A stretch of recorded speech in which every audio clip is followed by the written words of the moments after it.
You two, you are in for a treat tonight. But before I say anything or do anything, please go ahead and hit that like button and subscribe, okay? Please. Now, for the past 4 weeks, all across social media, there's been this very hot topic about the high value man and what a high value man is. There was this gentleman, a well-known YouTuber by the name of Kevin Samuels, who has been around for a few years now, but he recently blew up all across social media.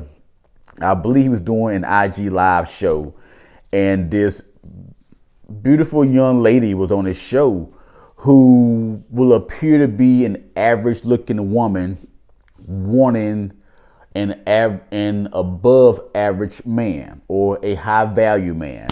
And in a nutshell, a high value man is what we would call a man that's making 6 figures or higher.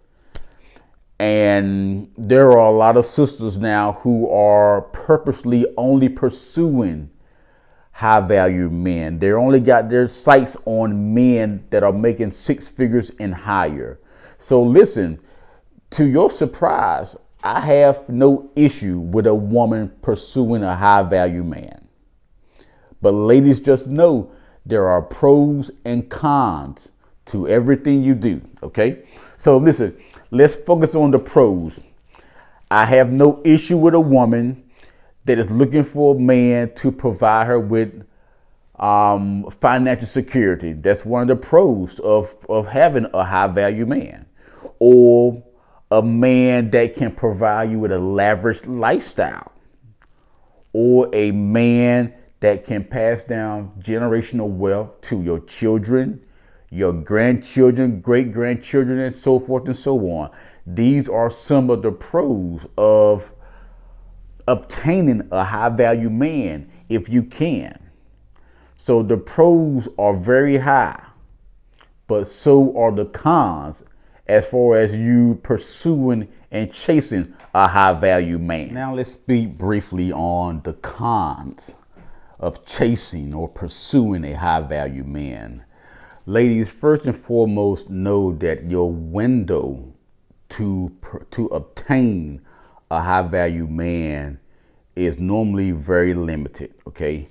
These high value men can range from a high profile businessman or a high profile man in the media.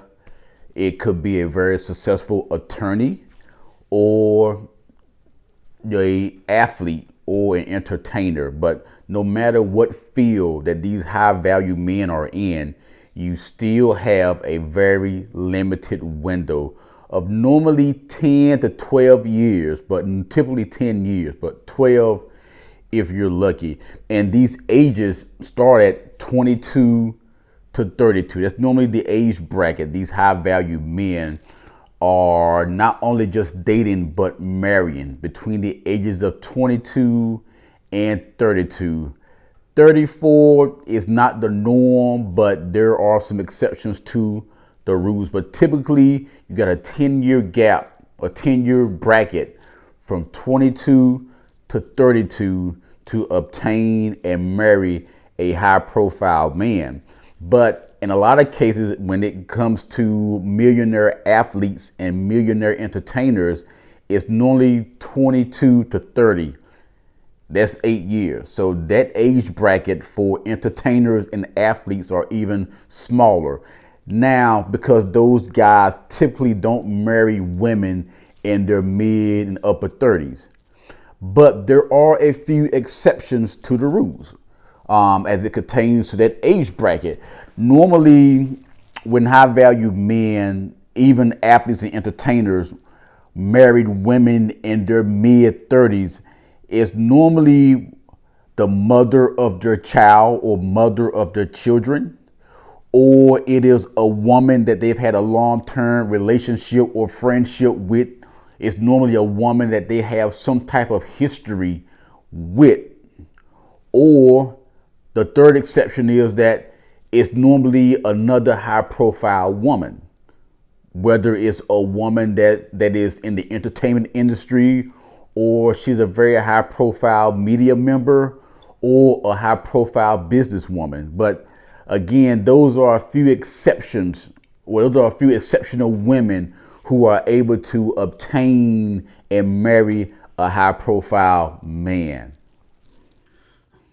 Another con that your ladies are going to have to be willing to face is the competition. Keep in mind, you're already trying to pursue a body of men in a very small pool. So let me draw up a quick scenario for you all.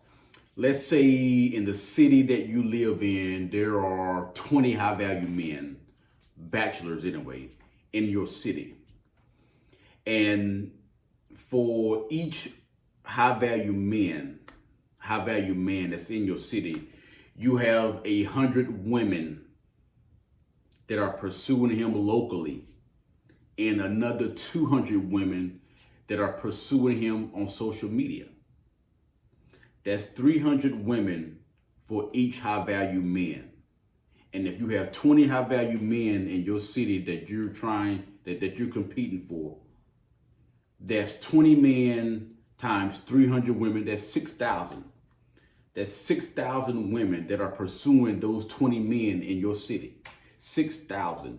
And believe me, the numbers are much, much higher than that. Much higher than that. So you are competing against a lot of women for these high value men. So there's going to have to be something you can do or something you say that's going to stand out to make them want you. And if you go outside of your city to pursue other high value men, you're going to run up against the same problem, if not more, depending on if you leave and go to a bigger city. So the competition is going to be your biggest hurdle. And when it comes down to athletes and entertainers, it's even harder because athletes are very busy men. They're normally traveling from city to city. And even if you send them messages on their DM or send them pictures, normally they got one of their assistants or one of their homies looking through their DMs for them to pick out the women that they feel that their client or that their boy will want to date.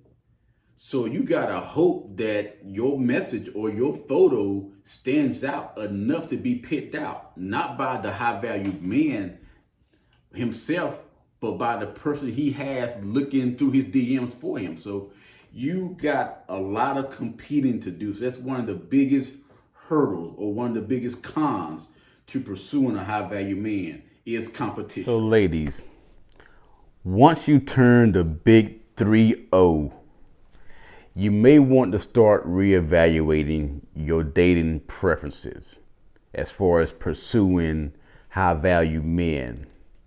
You may want to start considering trying to date and pursue the regular guy, such as myself.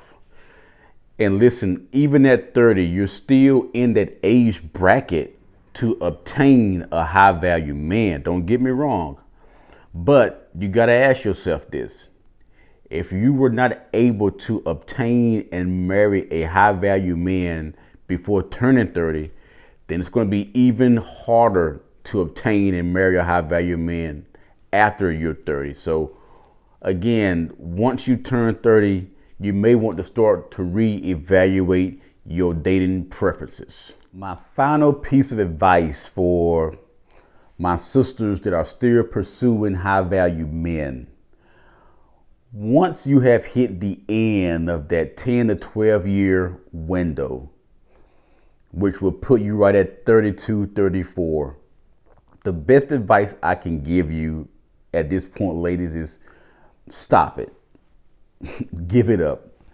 Listen, at this point, you should stop trying to pursue only high value men. Truth be told, at the age of 34, the window of having kids are starting to close in on you. And you're also are going to find yourself dating, trying to compete against women that are 10, 12, 14 years younger than you. So just stop it, okay? Don't be afraid, don't be ashamed to date the average white collar man. You know, Ted, the IT guy that you see every day at the job and you speak to him, but never consider dating him. Or Ralph, that mortgage loan officer that helped you purchase your first home. Or Joe the plumber that came out to unclog that toilet in your house a few weeks ago. Or Tyrone, the carpenter that came to build that deck on the back of your house. These are guys that honestly you should have been pursuing in the beginning. But don't be afraid or ashamed to date average guys, because that average guy will treat you like a queen. So I hope this message was a blessing to you sisters out there. And I'm going to definitely speak more about the high value man. I'm going to definitely get more in depth with this topic, because it's a very trending topic all over social media. And there's a whole lot more that I want to say. So listen, thanks for watching my video. Stay tuned, because I'm definitely going to have more videos to come. Again, don't forget to like and subscribe, guys. Good night.